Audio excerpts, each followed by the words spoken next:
करुणाकरलिङ्गं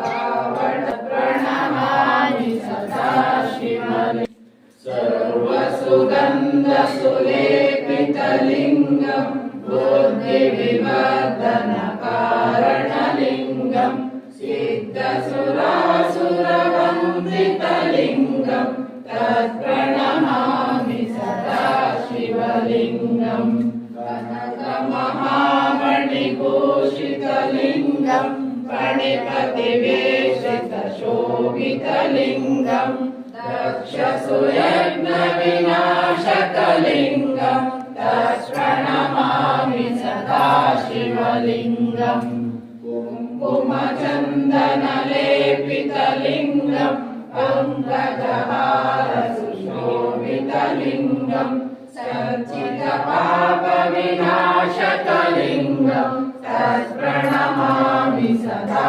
शिवलिङ्गम्।